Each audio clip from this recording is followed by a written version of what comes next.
the midday or the 12:30 kickoff, Liverpool at Fulham. That is 2 points dropped. It is. But I also think that opening day, did Man City not lose to Spurs last year? So it's not panic stations for Liverpool. I quite liked Jurgen Klopp blaming that the pitch was too dry. Maybe it was a bit too rectangular as well. Maybe it was a bit too hot. But I think the big thing about Liverpool was, should they have started Darwin Nunez? Because I saw him in the Community Shield. I actually wanted him to come to Manchester United. I know it's fashionable to hope he's going to flop because they are a big rival of United's, and I'm sure everybody who doesn't support Liverpool wants Darwin Nunez to flop. But I like this player. I think he's a magnet for chances, and he came on in 10 minutes and he should have scored 2 goals. He scored 1, he should have scored 2. Same thing happened in the Community Shield last week. Missed a couple of chances, but, makes things happen. Firmino in the first half, I don't know what you're thinking, Liverpool fans. Maybe you want to call in, have your say. I just think that Firmino is yesterday's news, and Nunez, I think you probably win that game if you start him. And you can talk about fitness. We've seen it with Conte Spurs today, not starting the new signings.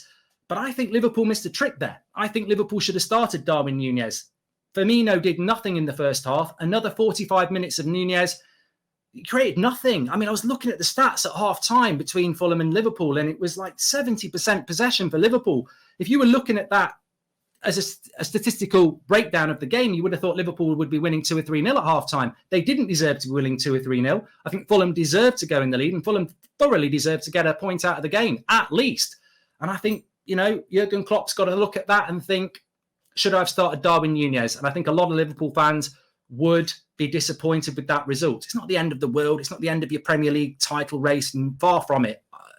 I've seen United under Sir Alex Ferguson start many a season badly, and we've won the league in May. That's when it matters. Liverpool will be fine. But maybe today, maybe Klopp was trying to be a bit clever. We don't know. But maybe Darwin Nunez should have started. I think that's what I would have done. But also just don't want to focus in on Liverpool. I thought Fulham today, very well organised. Marco Silva back in the Premier League with Fulham. Didn't go well at Everton, but they didn't have a lot of possession. And you know what? They fought, but they were well organised. They won a lot of duels. They were intense. And they used the ball really well. Like, they didn't keep possession particularly well, but when they got the ball, they probed Liverpool quickly, and they were well worthy of the goal. I mean, some people talking in the live chat on YouTube about whether it was a penalty or not. I think look, don't talk to me about handballs. Don't talk to me about penalties. If anybody understands these rules, then you're a better person than most football fan. But I did think it was a penalty, and I think the referee did get it right there. Talking about Liverpool, yeah, I think they'll be absolutely fine. I'm sure they will. I don't think it's full time yet in this Everton game. It's still 1-0 to Chelsea, and we're into the 8th minute of added time. So not over yet. I don't want to say it. I don't want to say it on the first show of the season that Chelsea have got the point. So I'm going to steer clear of that Chelsea result for a moment. I presume they are going to get it, but Everton fans, you might be in with a chance. I certainly don't want to be talking about Lampard potentially being in danger. But before we talk about that, I will just wander on to Spurs briefly. We will be talking about Spurs later on in the show, and I want to talk about Villa and Newcastle and their results today. But Spurs, second half, I was listening to Gabby and Jamie earlier on, and Gabby was saying that Arsenal were the most impressive 45 minutes of the season so far in the first half yesterday. I presume he just didn't want to watch Spurs. I thought Spurs were absolutely fantastic in the second half. And, Spurs nearly did a Spursy thing. Good pre-season, good signings through the summer. 1-0 down to Southampton, and you think, here we go. 2-1 in front after half an hour, and they blew them away in the second half. That front three for me, I just want to say it here, Kulusevski, Harry Kane, Son, I personally think, and I said it at the end of last season, I think they are the best balanced front three in the Premier League.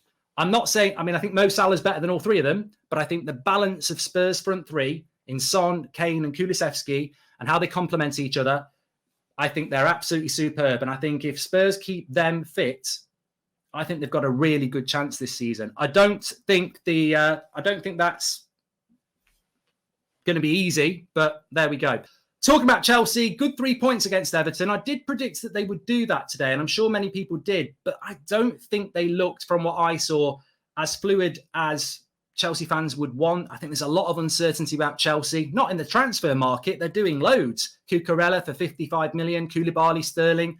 apparently they want to spend about 75, 80 million pounds on Fofana. What I saw of Chelsea today, I don't think Chelsea need to be spending 75. Well, they don't look like a team that needs to spend 75 million pounds on a centre-back. I know they're interested in Frankie de Jong. I would like them to step away from that deal as a Man United fan, but I think Chelsea look like they need goals. All under Tuchel's reign. Mendy's a fantastic goalkeeper, whether it's the back five or the organisation. Chelsea are a team that's hard to score against. Chelsea last year spent £100 million on Lukaku. It didn't work. He's gone. Very, very well done to Chelsea for moving him away and accepting that that's a problem that's not going to get solved. But I would be looking to spend money on the attack. Now, I know they've been linked to an Aubameyang deal with Barcelona, but goals win games. And that game today, Everton 1-0, I think Chelsea should have been more comfortable than that. And away from home, it only takes a lapse of concentration, a worldie from 35 yards, and that win becomes a draw. So I don't know what everyone else thinks, don't know what Chelsea fans think, but I think you need better options up front. And I think goals are going to be important because I don't think you're ever going to struggle with conceding goals. So what are you thinking, Chelsea fans? Is the money better spent up front than at the back? What do I know? As for Everton, Frank Lampard, well, I'll be honest, he's my prediction for getting the sack first. I always feel bad doing that, but we predict who's going to win the league, who's going to get the golden boot. There will be a few managers sacked in the Premier League. And I just remember with United last season, we went to Goodison Park, we lost 1-0, we were dreadful, but I thought Everton were dreadful as well. I saw Frank Lampard coming onto the pitch and he was cheering with the fans like he'd won the FA Cup. And I thought, you know what? I don't think this is what people thought was going to happen with Frank Lampard. At Derby County, they were innovative. They played good football. Chelsea, it didn't go well. And I look at that Everton side now and I think, you know what? I think the team he put out today would perform better with the man who may well be the next manager of Everton. It looks like a Sean Dyche sort of tide. It doesn't. I don't know what the identity of Lampard is. And I think Everton fans struggle with that as well.